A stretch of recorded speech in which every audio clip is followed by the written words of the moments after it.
네, 안녕하십니까. 호기심만 많은 남자들의 두서없는 이야기 우물박 개구리입니다. 네, 사막고래입니다. 네, 도시입니다. 네, 산고입니다. 네, 이제 드디어 저희가 4대 사화 중에 마지막 을사사화로 한번 들어가 보도록 하겠습니다. 알겠습니다. 저번 시간까지 이제 우리가 연산군 그다음에 중종 뭐 이렇게 이어가지고 그렇죠. 무호사부터 시작해서 네. 드디어 이제 기묘사까지 마쳤고 이제 마지막 을사사화를 한번 하면서 이제 4대 사화를 정리할 때가 됐다. 마지막이다. 네. 드디어 끝이 난다. 드디어 이제 사화가 끝이 날 것 같은데 오늘 이제 을사사화를 통해서 이제 우리가 문묘 18년과 관련해 가지고 앞으로 이제 기묘사와 관련된 조광조, 네.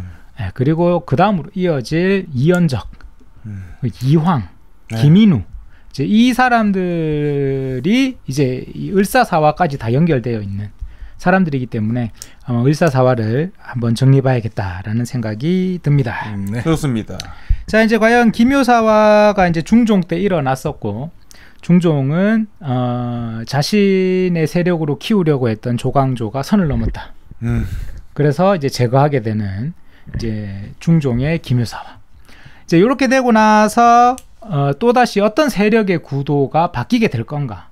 결국은 이제 정치라는 게 돈과 권력, 네. 권력 즉 세력에 의해서 밸런스를 맞춰가는 그런 거기 때문에 과연 어떤 쪽으로 흘러가게 될지 한번 지켜보도록 하겠습니다.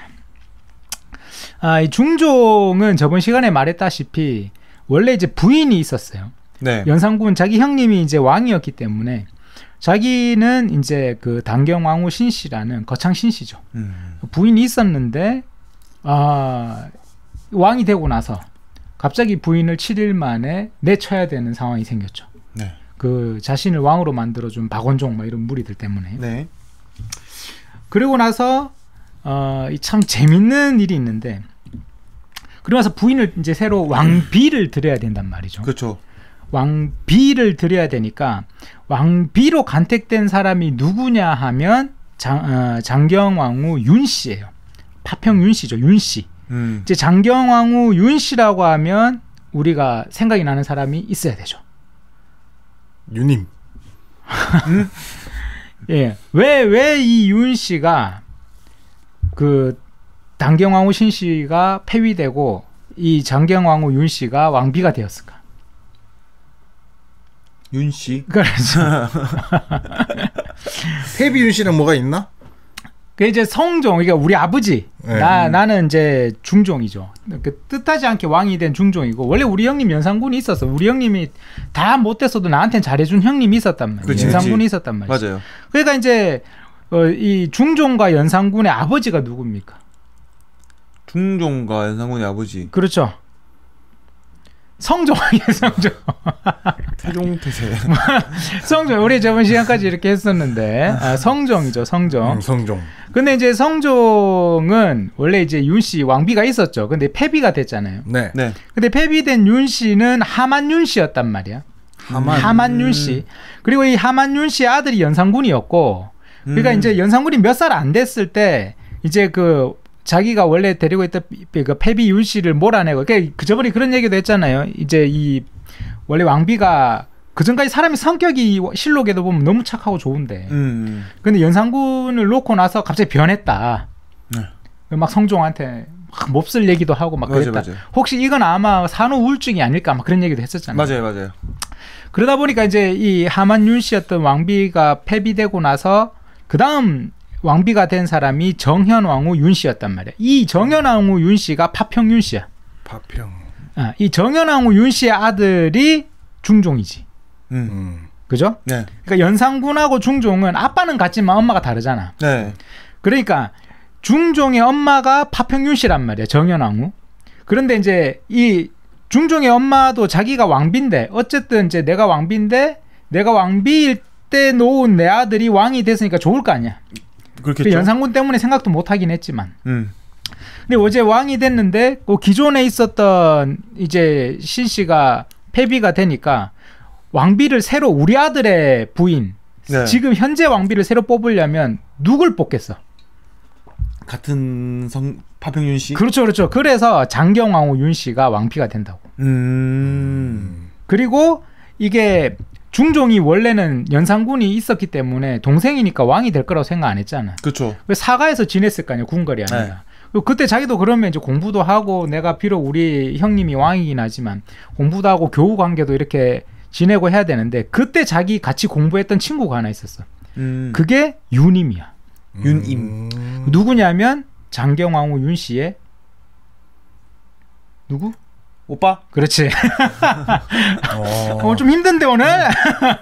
오늘 좀 힘들어.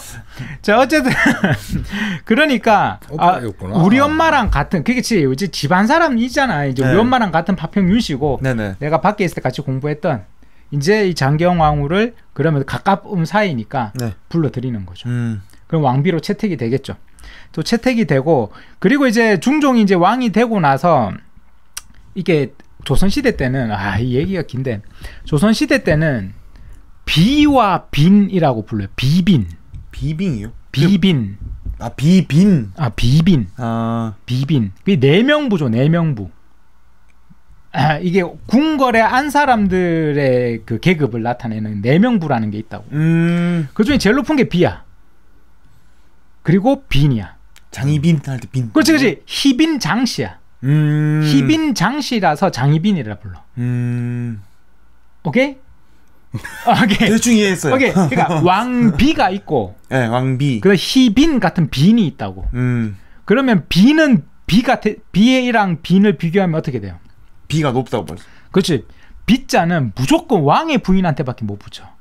왕의 정실이 무조건 비야.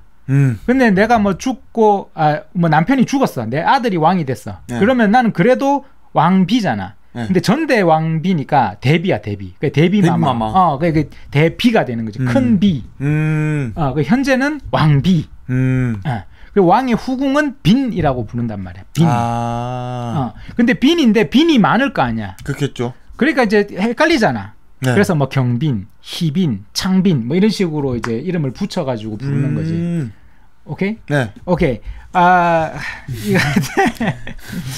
이 내명부도 이렇게 이름이 있다고. 여러분 드라마 같은 거 보시면 뭐 소용정씨, 뭐 희빈장씨 뭐 이런 막 이름들이 나온다고. 맞아요, 그 왕비 맞아요. 밑에.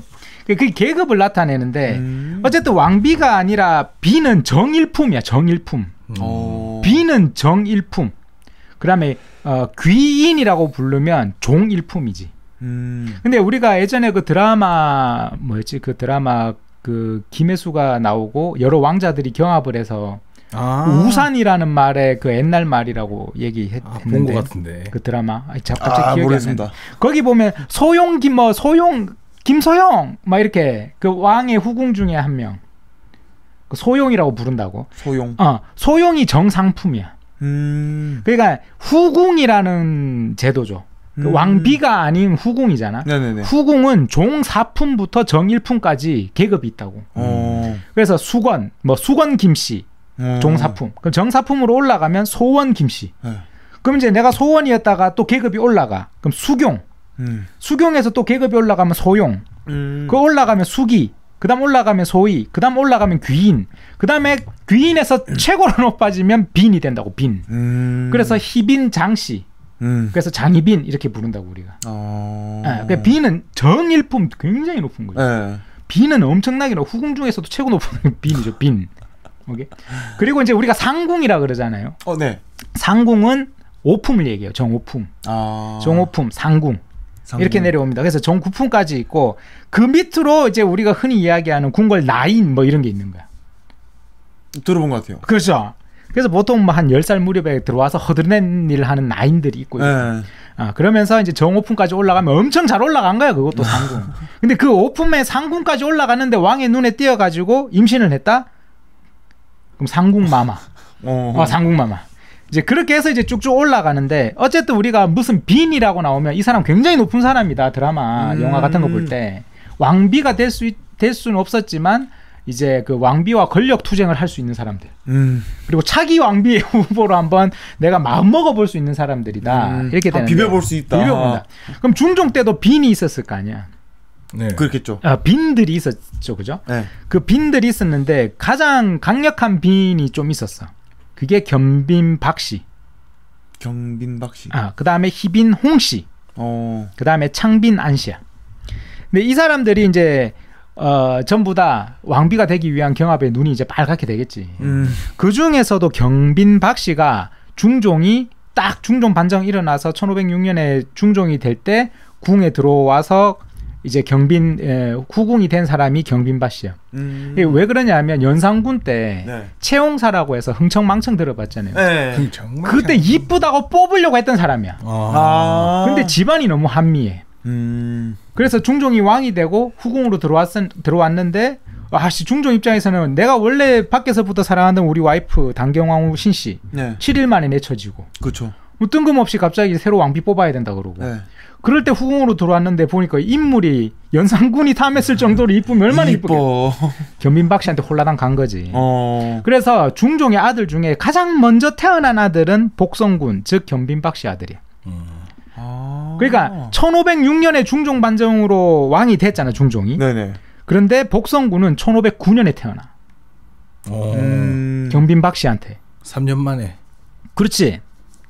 그리고 그 다음 아까 얘기했던 장경왕후 윤씨가 네. 인종을 낳았을 때는 1515년이라고. 그러니까 남자 아들들 중에는 경빈 박씨 아들이 복성군이 사실은 제일 빨리 첫째네요, 태어났지. 첫째. 그렇지. 서장자라 그래. 서자 중에 장자. 첫 번째더라고요. 서자인데 아들 중에도 장자야. 서자긴 한데 아들 중에 장자야. 그래서 서장자인데. 그러니까 경빈 박씨 같은 경우에는 장경왕후 윤씨나 이런 사람들이 눈에 가시 아니야. 가시죠. 그리고 중종은 누굴 좋아해? 날 좋아해. 날 좋아하는 거지. 왜? 자기가 봐도 자기가 이뻐. 알아, 이뻐. 그래서 딸도 많이 낳았어요. 경빈 박씨는 혹시 그 드라마 여인천하라고 매야? 알죠. 매야라고 말한 사람이 경빈 박씨야. 매야. 매야? 그 여인천하가 이 시대를 말하는 거예요. 여인천하. 드라마 여인천하가 지금 이 을사사화를 드라마로 만든 게 여인천하. 거기서 매야?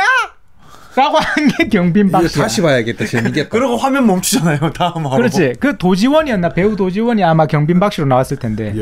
그때 매야라고 했던 사람이 경빈 박씨지. 왜냐하면 나는 빈이야. 정일품 빈이고 나도 왕비를 꿈꿀 수 있어. 그리고 왕은 날 사랑해. 내가 제일 먼저 아들도 낳았어. 맞네. 그렇죠. 그 경빈 박씨가 그런 꿈을 꾸고 있을 때 장경왕후 윤씨는 왕비가 된 거야. 왕비가 돼서 들어왔고 그리고 나서 장경왕후 윤씨는 또 사람이 착했어. 근데 그리고 나서 이제 딸인 호의 공주를 놓고 그리고 공주를 놓고 나서 아들인 인종을 낳았다고. 인종. 그런데 문제는 이제 여기서 발생하는 거지. 문제는 이거 진짜 슬픈 일인데 그 인종을 놓고 네. 죽어. 돌아가셨구나. 장경왕후 윤씨가. 근데 옛날에는 출산하고 이걸 잘 못해가지고 죽을 수 있어. 산후. 산후. 저걸로. 그러니까 이 집안은 내가 볼 때 이게 산후 우울증부터 시작해갖고 산후 관리 뭐 이런 게 옛날 조선시대 때 궁궐도 이 정도면 일반 사가에서는 얼마나 이게 많이 훨씬 더 많이 죽어 나가고 했었겠죠. 그렇죠. 지금 우리 의료 시스템이 참 대단한 거지. 낳다가 죽을 수도 있고. 낳다가 죽을 수도 있고 놓고 나서 막 정신적인 거. 그런 게 심했던 것 같아. 어쨌든 이제 인종을 놓고 나서 장경왕후가 죽는단 말이야. 네네. 그러면 지금 잘 봐. 매야가 있어. 매야가. 매야가 있다고. 박씨가. 매야도 있고 그런 상황에서 또 경빈 박씨 말고 빈 중에 희빈 홍씨라고 있어. 희빈 홍씨. 희빈 홍씨는 그 중종이 왕이 될 때 이게 공신이 되었던 홍경주 딸이란 말이야. 그래서 홍씨야. 희빈 홍씨. 근데 희빈홍 씨 같은 경우에도 아들을 놓고 그리고 그 기묘사와 이제 우리가 이게 거짓이다라고 얘기했던 그 주초위왕 있죠. 꿀 발라가지고. 네. 주초위왕을 꼰지른 사람이 희빈홍 씨야. 실록에. 희빈홍 씨가 직접 얘기한 거예요? 왜냐하면 그때 당시 이제 홍경주랑 주변의 세력들이 중종한테 이렇게 뭔가 이게 이간질을 해야 될 거 아니야. 그때 중종한테 막 가가지고 전하 온 나라 인심이 조 씨에게 있나이다 막 이렇게 얘기한 사람이 희빈홍 씨야. 그래서 기묘사화가 일어난 거지. 그러니까 이제 실록에 의해서 기묘사화를 일으키기 위해 이렇게 뒤에서 조절할 때 앞장선 사람이 희빈홍 씨야. 그리고 마지막으로 창빈한 씨는 이때는 빈이 아니었는데 나중에 창빈이 되는데 창빈한 씨가 중종하고 이제 또 그 사이에서 놓은 아들이 덕훈군이야. 덕훈군. 덕훈군. 나중에 가면 이 중종의 아들 둘이 이어서 왕이 되거든요. 인종과 명종. 근데 이제 뭐라 해야 되지? 인종은 너무 빨리 죽고 명종은 후사가 없어. 그래서 그 다음으로 왕이 되는 게 바로 이 중종의 빈 중에 창빈한 씨의 아들 덕훈군. 임명선. 덕훈군이 놓은 아들인 선조가 왕이 돼. 선조. 그리고 임진왜란이 일어나지. 임진왜란. 그게 이제 제가 볼 때 중종에 있어서 이제 왕비가 있다면 가장 중요한 빈이 3명이 있다. 그 빈이 아까 얘기했던 매야 경빈박 씨. 그 다음에 나 꼰지르고 싶어 희빈홍 씨. 그리고 선조의 할머니가 되는 창빈한 씨. 요게 이제 3명의 중요한 빈이 있고 그 다음에 이제 비가 바로 밖에서 사랑해서 결혼한 나의 사랑스러운 신씨. 7일 만에. 그 드라마 중에 7일의 왕비인가? 그게 이제 단경왕후 신씨가 7일 만에 폐위되는 그게. 그런 게 또 있구나. 7일의 왕비인가 내가 얼핏 들은 것 같은데. 나 7일의 왕비 제목 들으면서 이 단경왕후 신씨 얘기구나 이렇게 생각했거든. 보진 못했지만. 왜냐면 7일의 왕비가 단경왕후 신씨니까. 그리고 바로 장경왕후 윤씨가 딱 왕비가 되고 인종을 이제 놓고 바로 죽고. 그러니까 이제 이런 상황이 발생하니까 장경왕후 윤씨 오빠가 누구야? 아까 유님이자 유님. 네. 그러니까 이제 장경왕후 윤씨 집안에서 우리 집안에서 지금 우리 여동생이 놓은 애 왕으로 가야 된다. 왕 가자. 근데 장경왕후가 죽었어. 이거 자칫 잘못하면 매야 이거 큰일 난단 말이에요. 매야도 복선군이 있단 말이야. 그렇지. 그럼 이 권력의 암투라는 걸 정치인들은 알겠어 모르겠어? 알죠. 그러면 빨리 새로운 왕비를 뽑아야 될 거 아니야. 왜냐면 중종 지금 눈 돌아가 있다고 경빈박 씨 이쁘니까. 왜냐면 희빈홍 씨 이런 사람들은 이쁘진 않았다고 나오거든. 근데 경빈박 씨는 진짜 이뻤다고 나온단 말이야. 그 기록에도 그렇게 이쁘다 하면 진짜 이뻤던 거라고. 기록에 나 이쁘다고 남겨줘. 조선시대 때는 다 쌩얼이었을 텐데 얼마나 이뻤겠어. 그 정도로 이쁘면 진짜 이쁜 거지. 그러니까 조선시대 때는 쌩얼이었을 텐데. 그러니까 지금 같은 화장 기술이 아니잖아. 그 진짜 이뻤으면 얼마나 이뻤겠냐고. 그 채용사로 뽑힐 정도인데. 그런데 이때 윤씨 집안에서 누굴 경계해야 되잖아. 네. 왜냐 어린 이 우리 세자 인종. 이 얘를 왕으로 지켜주려면 새로운 왕비도 어디서 나와야 된다? 같은 집안. 그렇지. 씨. 맞아. 그래서 이 유님이 얘기하는 거지 중종한테. 우리 밖에서 친구였잖아. 학교 같이 다니던 친구. 그리고 그 중종 엄마 정윤왕후도 파평 윤씨잖아. 그러니까 이 어린 아이를 지키기 위해서 어쩔 수 없다. 또 같은 우리 파평윤씨 집안에서 왕비를 뽑자. 라고 해서 17살의 왕비가 된 사람이 문정왕후 윤씨야. 문정왕후. 여기는 어디 윤씨예요? 파평윤씨. 같은 집안. 그렇지. 그 일부러 같은 집안을 뽑은 거지. 인종 지키려고. 오케이.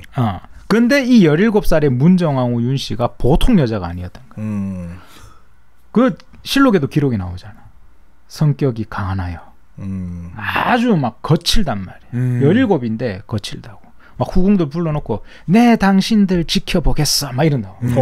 엄청나게 센 여자지. 밟을 줄 아네. 그런 다음에 인종을 딱 이제 실제로 어린 인종을 옆에서 뭐 사실 뭐 태어날 때 엄마가 돌아가셨으니까 인종은 진짜 문정왕후를 엄마처럼 생각하고 그렇겠죠. 엄마처럼 생각하고. 엄마에 대한 기억이 없으니까. 그렇지. 진짜 엄마 이러면서 이제 항상 이렇게 있었단 말이야.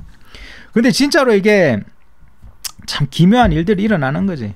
그러니까 인종은 자기가 태어났을 때 엄마가 돌아가셨고 그리고 이제 2년 있다가 문정왕후가 왕비로 책봉이 딱 되면서 문정왕후는 매야를 경계를 하면서 경빈박 씨를 경계. 그렇지. 매야 경계하면서 딱 지키고 있었다고. 그런데 문정왕후가 왕비가 되고 2년 있다가 기묘사화가 일어난 거야. 2년 있다가요? 2년 있다가. 그러니까 문정왕후가 딱 궁궐에 있어 보니까 2년 정도 있었는데 그 밑에 희빈홍 씨 같은 애들이 막 자기 남편한테 가가지고 이빨 털고 막 풀잎 가져와서 주초 위안 같은 거 막 주고 막 야 조광조 나쁜 새끼예요 막 이제 이빨 털고 막 이런 거 다시 봤을 거 아니야. 그러니까 왕이 막 야 조광조 다 죽여버려 막 그 기묘사를 겪은 게 문정왕후잖아. 게다가 성격이 보통이 아니라고. 또 17살짜리 딸내미가 성격이 또 보통이 아니란 말이야. 그러니까 이 궁궐에서 살아가기 위한 어마어마한 강심장이 돼야 되는 거지. 그리고 어린 세자를 데리고 탁 지켜줘야 되잖아. 그렇죠. 그렇게 해서 어쨌든 간에 이제 인종 같은 경우에는 태어나서 5년 5살 될 때 세자로 책봉돼. 세자로 책봉돼. 스스봉이 되는 거지. 그런데 이게 경빈박 씨는 호시탐탐 노린단 말이야. 차고 올라가려고. 그렇지. 차고는. 그런데 이때 큰 일이 하나 발생하는 거지. 이때. 무슨 일인가요? 이제 그 작서의 변이라고 해가지고. 작서의 변?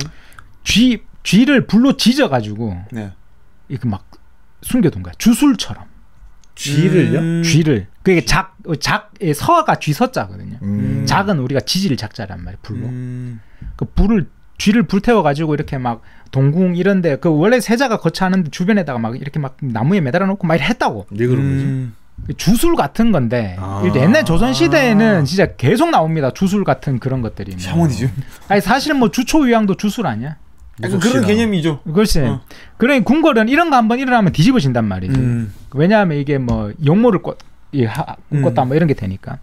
그리고 막 작서의 변 누가 일으켰냐라고 막 쫙 이게 찢어보니까 이거 경빈박 씨가 일으켰다 막 이런 막 그게 소문이 도는 거야. 그러니까 중종이 야 네가 아무리 이뻐도 안 되겠다. 그래서 작서의 변이 일어나고 경빈박 씨하고 경빈박 씨 아들인 복성군을 폐위시켜버려. 쪼가보내구나. 폐위시키고 몇 년 안 있다가 가작인두의 변이라 그래가지고 사람 머리에 이제 나무로 이렇게 사람 머리 같은 거 만들어서 머리카락 이런 거 이상한 가짜 머리카락 이런 거 달아가지고 뭐 명패에다가 뭐 세자가 죽을 거야 막 이런 저주글을 막 적은 뭐 그런 것도 매달려 있는 거야. 그런 게 매달려 있을 막 그런 일이 또 벌어져서 그게 이제 경빈박 씨의 소행임으로 이제 경빈박 씨를 제거해야 된다. 라고 해서 경빈박 씨하고 복성군이 거기서 사역을 받고 죽어. 그러니까 이건 내가 쪼가보낸 걸로 안 끝났네 이게. 그렇죠. 이건 이제 어린 인종을 지키기 위한 인종파들의 인종파들의 어떤 권력의 암투, 모략이다. 계략. 그래서 매야가 사라져 궁궐에서.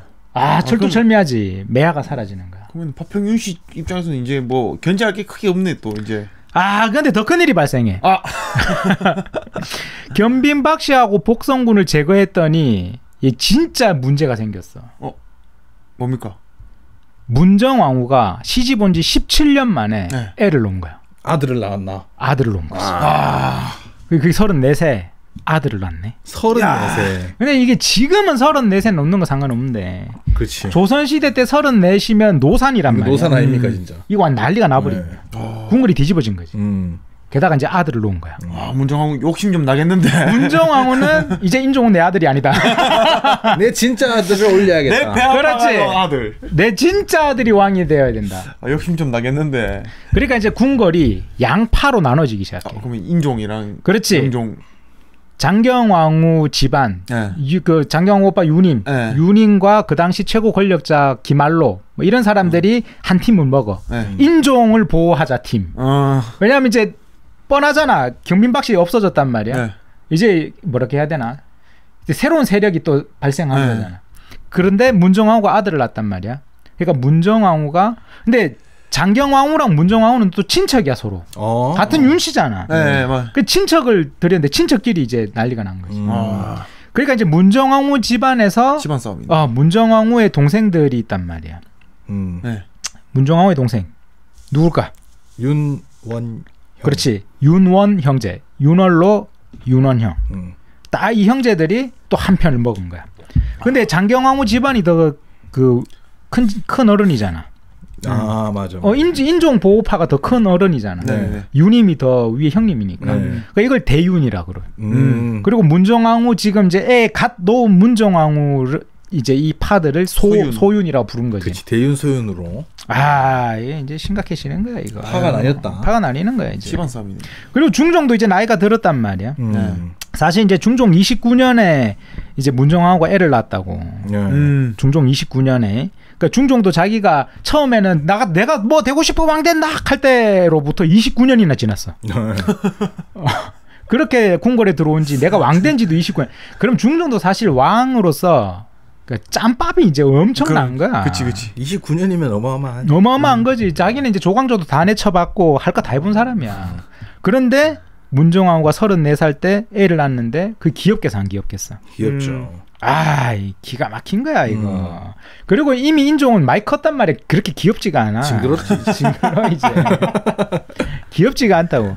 그러니까 이제 이게 살 권력이라는 게 기운다고 이렇게. 애착으로. 그쵸. 이제. 그런데 세자는 이미 책봉됐잖아. 네. 문정왕후 입장에서는 꿈은 꾼단 말이지. 그치. 저 세자 한 방 훅 가주면 좋겠는 거야. 사실 뭐 마음이 그런 거지 뭐. 사람 마음이라는 게. 그렇게 해서 문정왕후가 명종을 놓고 이제 세력권이 기울기 시작한 거예요. 양 세력이 이제 힘을 합치면서 서로 이제 치고받을 준비를 하는 게 이제 이 시기인 거예요. 그래서 이제 그 유님 인종을 지켜야 된다는 대윤. 그렇지. 대윤의 유님 그리고 그 당시 권력자 기말로 그리고 반대파 소윤의 윤월로하고 윤원형 형제와 윤원 브라더스. 이기라는 이제 이기? 이기라는 또 신학 그 권력자 신하가 있다고. 이렇게 이제 똘똘 뭉친 거지. 똘똘.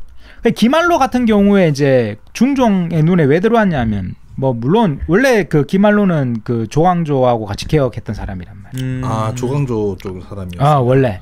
그런데 이제 막 유배도 갔다 오고 그래. 근데 나중에 이제 그 중종이 장경왕후하고 인종을 놓잖아요. 네. 근데 먼저 장경왕후가 딸을 놓는단 말이야. 그래서 호해공주를 놓고 인종을 놓는다고.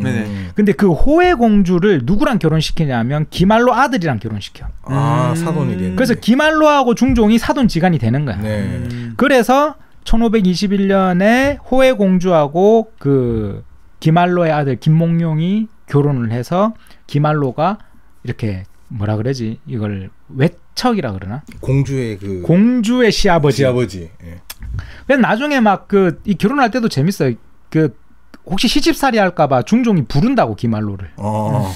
잘 해달라고. 그러니까 이게 딸 보내는 아버지는 왕도 똑같아 보면. 그렇지. 잘 부탁하네. 그 실록에 나온단 말이야. 우리 딸 잘 부탁한다고. 시집살이 할까봐. 이게 참 시아버지의 마음이라는 게 이거 왕이든 다 똑같은 거야 이게. 그렇네요. 그냥 막 딸 아플 때 중종 막 찾아간다 기말로 집. 왕이에요. 왕이 찾아가고 막 그래. 어쨌든 이제 내 사랑하는 딸이잖아. 그렇죠. 딸이고 이러니까. 그러니까 이제 기말로 같은 경우에는 이제 힘을 다 갖게 되고 막 권력을 막 휘두르기 시작하는데 그래도 중종이 많이 봐준단 말이야. 왜냐하면 그래도 내 아들, 우리 세자 인종을 지켜줘야 된다는 거 알잖아. 그리고 중종이 자기도 제거해봤어 세력을. 내 마음에 안 드는 애들 막 조광조부터 제거해봤단 말이야. 맞아. 그러니까 이제 자기의 이제 세 번째 왕비인 문정왕후가 아들 낳았을 때 안다고 본능적으로. 야 이거 피바람 불겠구만. 그러니까 이제 권력을 이렇게 밸런스를 맞춰주려고 하는 거지. 중종 마음엔. 그래서 이제 유님하고 기말로 요게 이제 또 이쪽 뭐라고 해야 될까? 대윤 인종 쪽 이제 패거리가 힘을 또 합치고 그다음에 이제 윤월로 윤원영 형제가 이기 그 당시에 이제 덕수이 씨 이기가 또 권력을 확 잡아 나갈 때란 말이야. 이기가 근데 재밌어. 누구냐면 이순신과 율곡 이의 그 할아버지야. 이순신, 율곡 이, 할아버지. 그 덕수이 씨 그 집안의 할아버지가 이기야 이기. 그러니까 그 유명한 그 뭐지 그 혹시 이원수라고 합니까? 이원수. 잘 모르겠습니다. 율곡 이 아빠 이름이야. 야 이원수야 이래. 이원수. 야 이원수야 야 이원수 같은 사람이었거든. 진짜요? 그러니까 이 이기가 바로 이원수하고 그러니까 이원수 아빠 이천. 그 다음에 이기가 사촌이야 사촌. 그러니까 이원수 아빠의 사촌. 그러니까 이기 입장에서는 우리 사촌의 아들이야. 우리 조카지 조카. 이기의 조카가 이원수야. 그러니까 우리 조카의 아들이 율곡 이이야. 이기 입장에서는 어쨌든 이제 그 엄청나게 가까운 친척이지.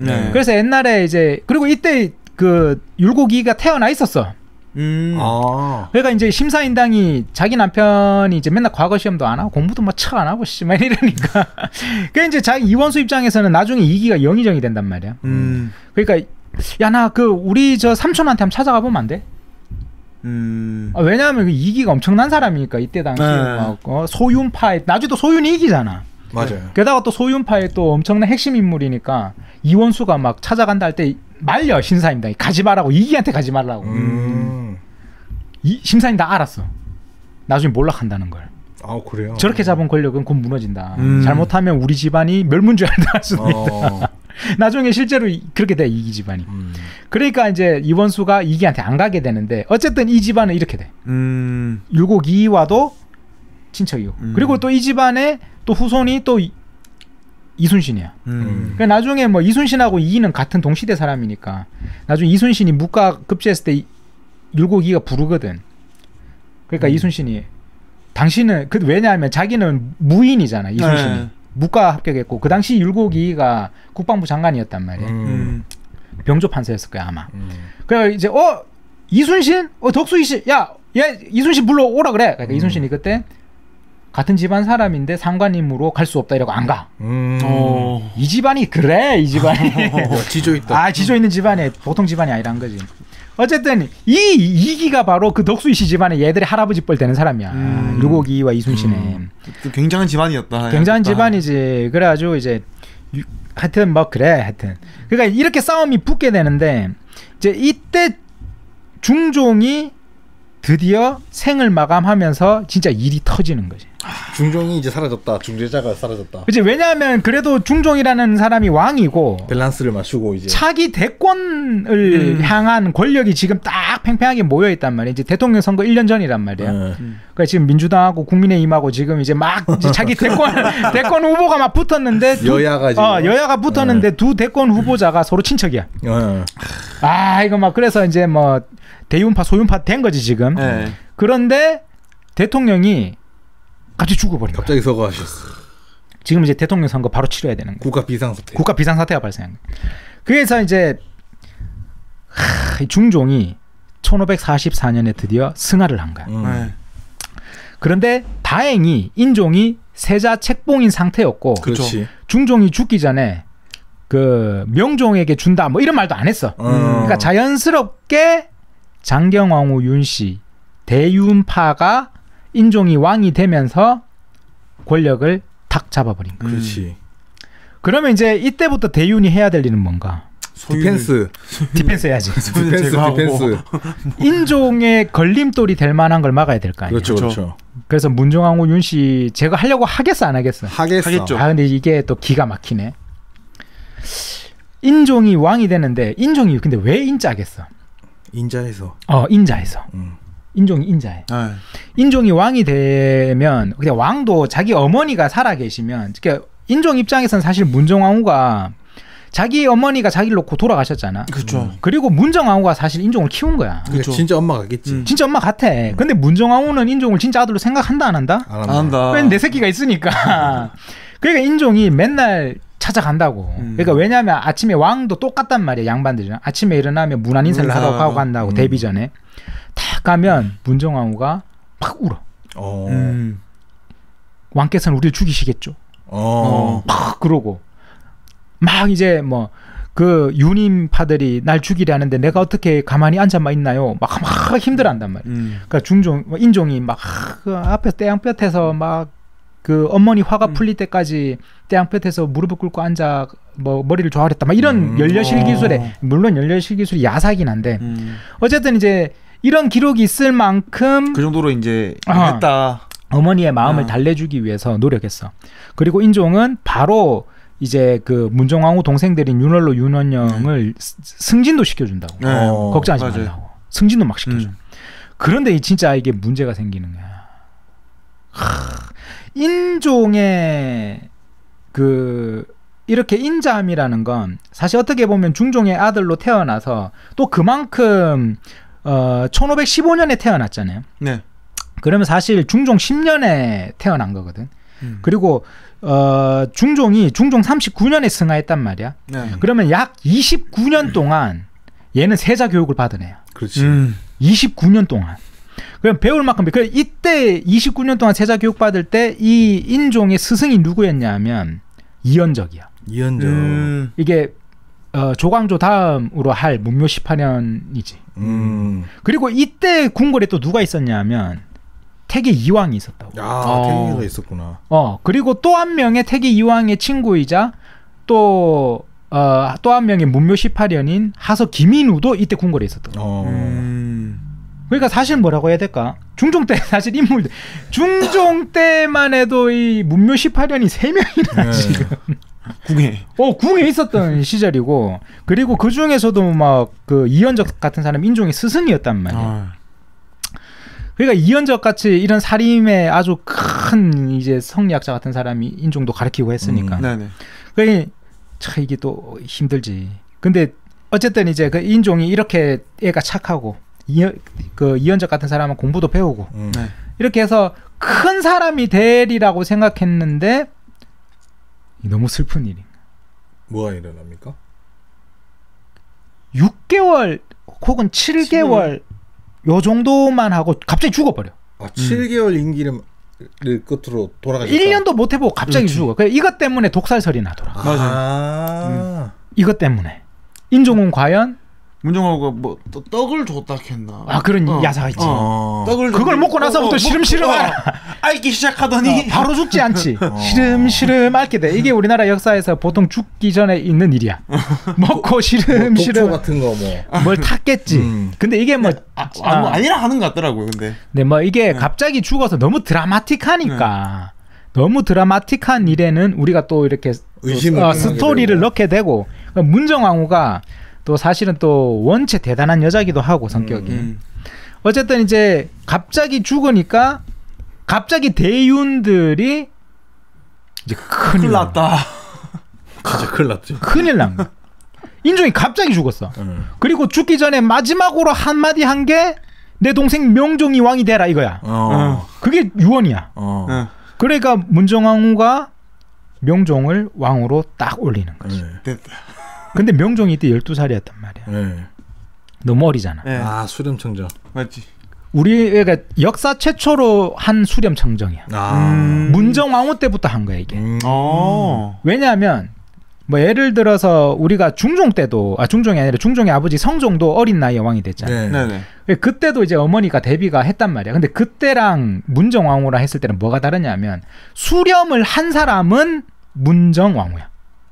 수렴을 이렇게 한 게 문정왕후 때부터. 그러니까 수가 떨어뜨릴 숫자, 렴이 발렴자거든. 그러니까 우리가 드라마 같은 거 보면 이렇게 발이 내려져 있는데 실루엣만 보이고 그걸 수렴이라 그래. 실제로 수렴, 그러니까 왕이 있는 정청, 왕이 실제로 편전에서 이렇게 신하들이 막 이렇게 있고 왕이 용상에 앉아 있잖아. 실제로 거기에서 발을 떨어뜨리고 왕 뒤에 앉아 있었던 걸 실제로 한 사람은 문정왕후 때부터야. 그 전에는 그러면 어떻게? 그 전에는 그냥 그 대왕 그러니까 데뷔 전에 앉아 있었어. 데뷔 전에서 오늘 회의는 이런 게 있었습니다. 보고받고 그럼 이건 이렇게 처리해라고 결정해. 그렇게 했지 수렴을 하진 않았다고. 근데 문정왕후 때부터 서면으로 받아본 그렇지. 근데 서면으로 받아봤었는데 최초로 문정왕후가 수렴을 한 거야. 직접 거기에 가서 이제 앉아 있었다. 그 왕 뒤에 앉아 있었어. 서면 말고 이제 회의에 참여를 한 거지. 그러니까 수렴, 발을 떨어뜨리고 청정 듣는단 말이야. 정치를 듣는다고. 청정, 우리가 그 관청 이런 거야. 그래서 실제로 정치를 수렴해서 한 사람이 문정왕후 때부터야. 그래서 우리나라 왕후 중에 가장 유명한 왕후가 명성왕후, 그 다음이 문정왕후야. 그러니까 여인천하가 드라마가 나오는 거지. 여인천하 맞네. 여인천하가 나. 최순실이네. 일종의. 근데 이때는 그거 뭐라 하지? 그거하고는 좀 다르긴 하지. 실제 수렴청정을 문정왕후가 시작을 해버린 거지. 그러니까 명종이 즉위하자마자 바로 이때 명종이 즉위했을 때가 을사년이야. 을사. 이름만 들어도 을사하잖아. 을사가 뭐겠어? 을사사화. 그렇지, 을사사화 이제 일어나는 거야. 이때 을사사화가 일어나는 거야. 을사사화가 일어나면서 유님 일파가 이제 막 제거되기 시작해. 대윤 쪽이 이제 다 썰리기 시작하네요. 썰리기 시작하네. 그리고 그 전에 기말로는 이미 제거했어. 그래요. 기말로는 이미 제거한 상태야. 기말로는 이제 몰락시켰고 이제 제거를 한 상태였고. 그 다음에 이제 이 유님 일파들을 싸그리 이제 제거하기 시작하는 거지. 기가 막힌 거야. 야, 이때 정치는 진짜 목숨 내놓고 해야 되네. 목숨 내놓고. 언제 갈지 모르네. 아, 이거 진짜 목숨 내놓고 하는 거야. 목숨 내놓을 각오가 아니라 진짜 찐으로 목숨 찐으로. 아이, 그럼. 라인 잘 타야 되고. 막. 그리고 이제 이때 1545년에 명종이 즉위한 을사년에 을사사화가 일어나면서 유님 일파가 확 제거된단 말이야. 자, 이때 제거되면서 이게 태계 이왕 같은 경우에도 우리가 호가 태계잖아요. 네. 태계가 저기 그 토계라는 데가 있어요. 토계? 안동에 토계. 네. 지역 이름이야. 아. 그러니까 그 을사사화와 그 뒤에 있는 정미사화가 이제 벌어질 때 이때 태계가 누명을 써. 아까 얘기했잖아요. 이기. 예. 그 소윤의 최고 권력자 중에 한 명 이기. 네. 이기가 그 태계 이왕은 역신의 물이라 그래갖고 탄핵을 해서 이제 물러나거든. 그러니까 이제 태계가 물러나. 을사사화 때 물러날 태에 개로 물러난다 해서 또 이때 호가 태계가 되는 거야. 태계 이왕이 이때 물러난다. 가 태계가 되고, 그리고 이때 또 을사사화가 일어나니까 태계 이왕의 가장 친한 친구 중에 한 명이었던 하서 김인우. 우리 또 김인우 할 거거든요. 네. 문묘 18년이니까. 네. 이 김인우도 이때 병으로 내가 저 병 걸렸는데요, 저 이러면서 사표를 써. 그리고 여기 있으면 큰일 나겠다. 고향으로 데려가. 그리고 이때 금호 이명수, 태계 이왕과 김인호 친구 금호 이명수가 이때 이제 그 제주 목사로 자천돼. 제주까지 가시는. 야, 너 제주도로 가 이렇게. 그리고 도착해서 나 제주 목사 발령받았어. 그러니까 또 편지가 와. 파직 이렇게. 그까지 보내놓고 파직. 이거 뭐 유배 보낸 거야? 그러니까 이런 식으로 싸그리 이제 보내버리는 거죠. 자, 이렇게 되면서 을사사화가 이제 만들어지고, 네. 이렇게 만들어질 때 이때 우리 이제 이연적. 네. 이연적은 태계 이왕보다도 뭐 10살 많아. 그리고 뭐 김인우보다도 20살이나 많고 그렇지. 그리고 이연적은 태계 이왕하고 다른 게 태계 이왕의 관직은 그렇게 높지 않단 말이야. 근데 이연적은 진짜 계급이 높아. 아. 그러니까 이연적이 을사사화가 일어났을 때 유님 일파, 그러니까 이원적이 이때 의금부사였다고. 의금부. 의금부는 왕족과 귀족의 왕특공대. 왕의 특공대잖아. 네. 왕족과 귀족의 어떤 그걸 재판하는 게 의금부란 말이야. 네, 맞아요. 의금부사가 바로 이연적이었어. 그래 을사사화가 일어났을 때 대윤들을 추판한 사람이 이연적이야. 근데 이연적은 사실 대윤파도 아니고 소윤파도 아니야. 그래서 자기가 생각할 때 대윤을 이렇게까지 해야 되나? 라고 해서 좀 관대하게 했거든. 관대한 판결을 내리고 나서 2년 있다가 이제 양지역 벽서 사건이라는 게 이게 정민년에 일어나서 양지역 벽서 사건을 우린 정미사화라 하는데 이때 이연적도 귀향을 가버리지. 왜냐하면 이때 문정왕후와 소윤파들은 대윤과 그 다음에 중립파들을 전부 쓸어내려고 그랬어. 중립까지.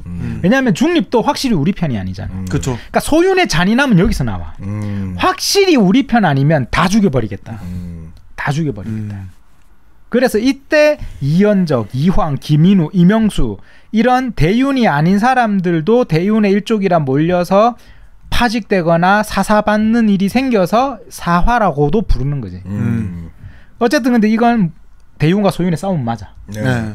그런데 이렇게 명종이 12살에 대단하지 않아? 37에 문정왕후가 34세. 노산으로. 34세 이 명종을 놓고 그런 다음에 아들이 12살이 됐으니까 나이가 지금 46이란 말이야. 네. 46에 수렴을 딱 펼치는 이 여장부가 같은 집안인 대윤 집안도 쓸어버린 거야. 그리고 이때 윤원형 형제가 어쨌든 을사사화에서 이겼잖아. 네. 이기고 나서 윤원로하고 윤원형 형제 간에 또 싸움이 벌어져. 그 다음에 뭐 때문에 싸우나요? 이게 윤원로가 형인데 윤원형이 동생이란 말이야. 네. 근데 형이 좀 대우를 못 받았다 이거야. 윤원로가 내가 대우를 좀 못 받았다. 아니 왜 윤원형한테 더 많이 그거 해주냐. 누나 이거 어떻게 된 거예요? 막 공신인데 같이. 그러면서 윤원로가 근데 성격이 또 윤원로가 또 그렇게 나와 기록에 보면 성격이 엄청나게 이 사람이 좀 그랬대. 막 말도 함부로 하고. 근데 윤원영은 사실 그렇진 않았대. 동생은 침착하고 딱 이렇게. 근데 윤원로가 막 그런 소리도 하고 다닌 거야. 이거 내가 말하고 다니면 다 죽는 건데 내 말이 곧 대비의 말이야. 막 이런 말도 하고 다니고 나 이것들 싸그리 다 없애버릴 거라고. 야 이제 내가 뭐 이 우리 동생하고부터 시작해서 너 동생 쪽에 붙는 애들 다 제거하고 나중에 봐라 대윤 쟤들이 공신된다. 막 이런 얘기도 하고 다니고 그런 거야. 그렇게 해서 을사사화 다음에 이제는 대윤과 소윤이 아니라 윤월로 윤원영 형제 간에 참극이 벌어져. 집안 싸움이 일어나네. 거기서 그 다음 해 윤원영이 이겨. 아, 윤원영이 이긴다. 그래서 결국 윤원영과 문정왕후가 윤월로를 사약을 먹여서 보내버려. 와. 윤월로까지 제거됐다. 그리고 그 다음 해 일어난 피도 눈물도 없는 거야 이 집안은. 그 다음 해 일어나는 게 명종 2년 1547년에 일어난 게 양재역 벽서 사건. 네. 벽서요? 양재역에 그렇지. 벽보를 보고. 양재역에 벽보가 붙어져 있었다. 뭐라고 붙었을까? 아 이게 진짜 멋진 건데. 멋지다고요? 아, 멋지지. 난 이거 보고 깜짝 놀랐는데.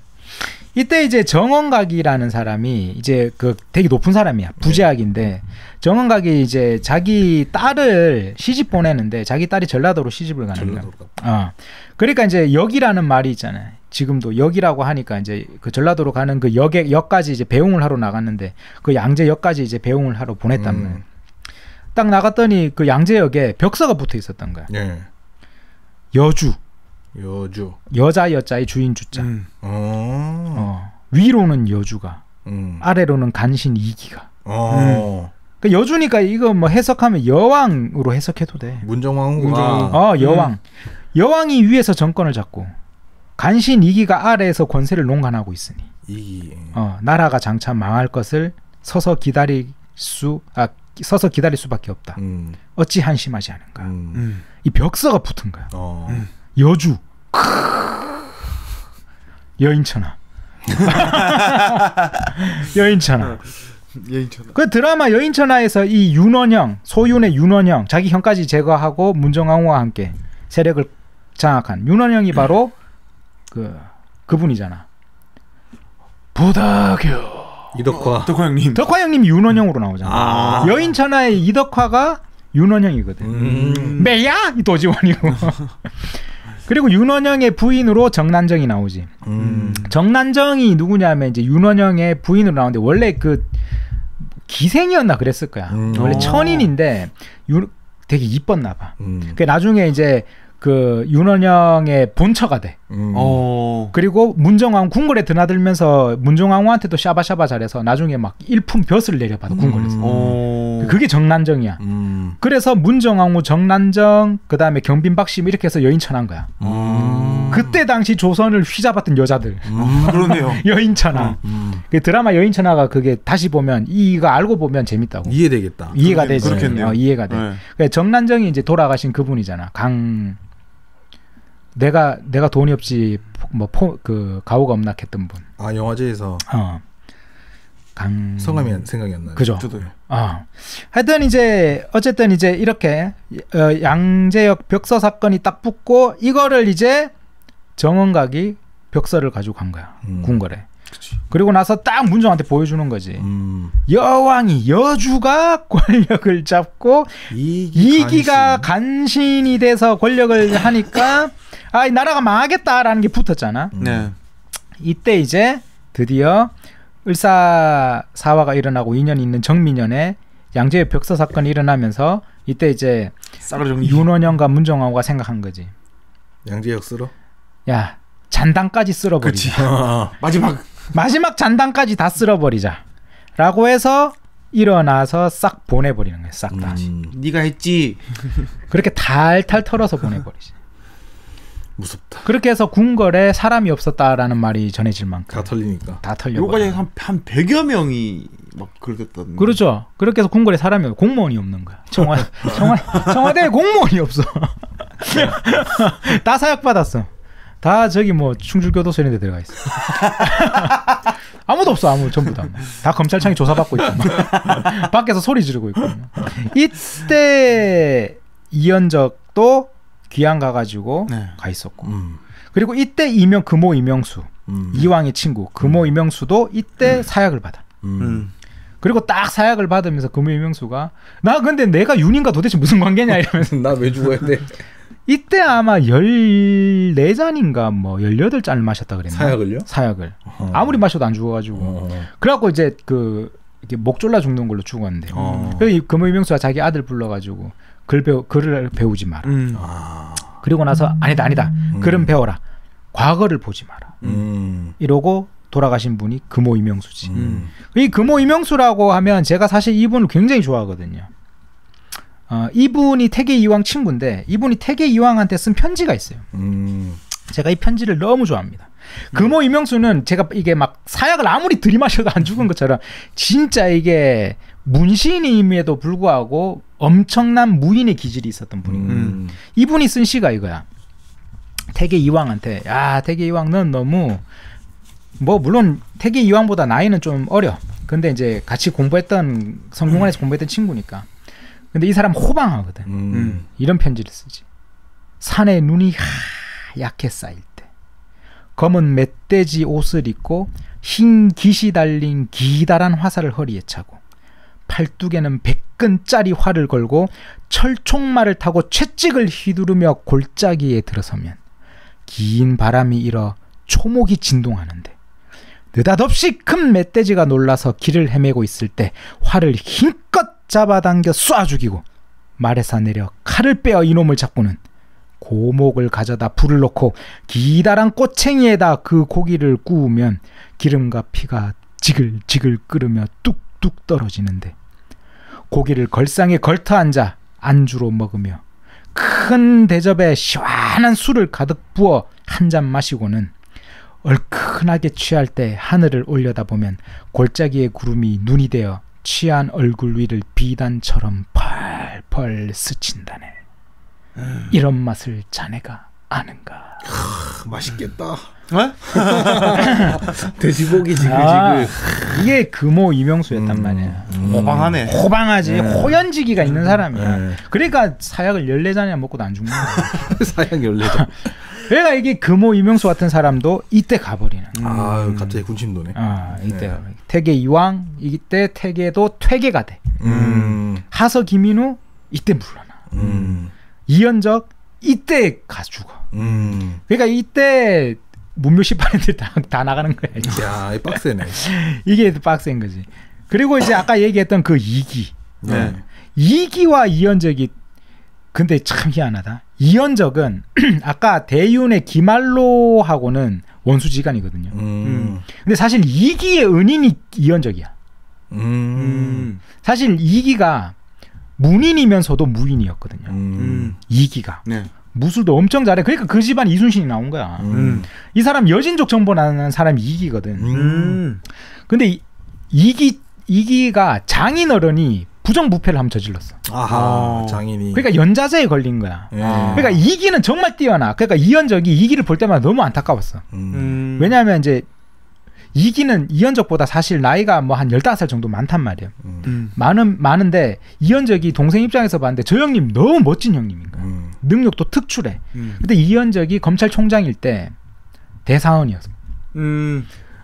이기가 능력이 좋으니까 사람들이 이기 올리자 하면 막 야 그 집안이 그 부정부패 그 사위를 누가 쓰냐 막 이렇게 할 때 이현적이 사실 이기를 구해주거든. 이기를 구해준 게 이현적이야. 근데 이기가 나중에 소윤이 되고 나서 나중에 근데 이제 이 소윤에서 이현적 보내자 할 때 사실 이기가 막아 죽이네. 근데 이현적이 구해준 만큼 이기는 은혜를 베풀진 않아.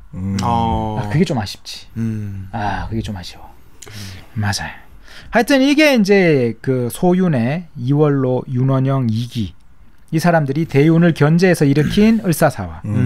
을사사화가 일어나면서 대윤이 제거되고 그리고 나서 윤월로, 윤원영끼리 또 싸워가지고 윤원영이 자기 형 윤월로도 보내버리고 그렇죠. 그리고 결국은 양재역 벽서 사건으로 나머지 과거 시험을 쳐서 등용됐던 중립파들까지 싹 다 쓸어버린 정미사화가 일어난 게 바로 을사사화. 을사사화가 정미사화까지 포함하는 거 보면 됩니다. 같이 간 거네. 그렇죠. 이렇게 발생한 게 바로 우리는 을사사화라고 한다.